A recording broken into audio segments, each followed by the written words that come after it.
अस्सलामुअलैकुम, जय भीम. मी युसुफ भाईजान, रिपब्लिकन सेना युवक महाराष्ट्र उपाध्यक्ष. सुधाकर भालेराव यांनी जो शहाणपणा शिकविलेला आहे आणि जो सूर्याला आरसा दाखवण्याचं काम जर त्यांना करायचं आहे, त्यांना मी एक सांगू इच्छितो की सुधाकर भालेराव, तुम्ही तुमच्या हद्दीत राहा. लय बी शहाणपणा काही शिकू नका. आज पूर्ण भारत देश महामानव डॉक्टर बाबासाहेब आंबेडकर यांच्या संविधानावर चालत आहे.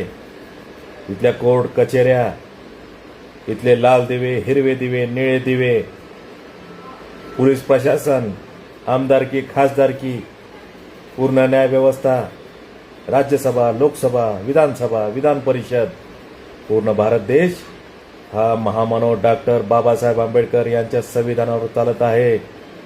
आणि त्या महामानव डॉक्टर बाबासाहेब आंबेडकरांचे वारसदार सरसेनानी आनंदराज आंबेडकर साहेब आहेत. पूर्ण भारत देश आज सरसेनानी आनंदराज आंबेडकर साहेबात महामानव डॉक्टर बाबासाहेब यांना बघत आहे. त्यांच्या वारसदारांना तुम्ही सल्ला देता. आणि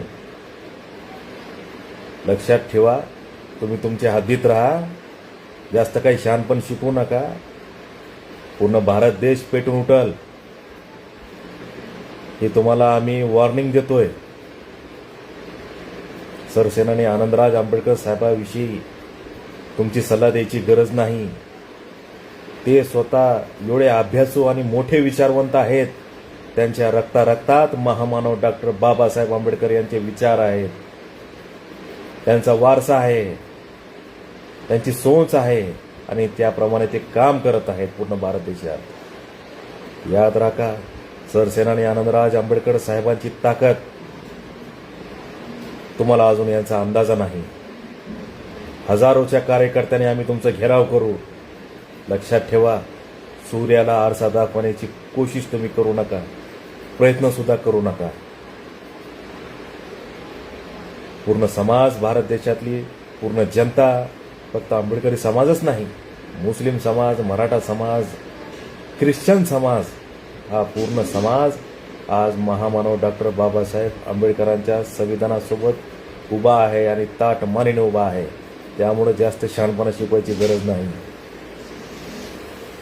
आणि सरळ सरळ माझी मागणी आहे, सुधाकर भालेराव, प्रेस कॉन्फरन्स तात्काळ घ्या आणि साहेबांची माफी मागा.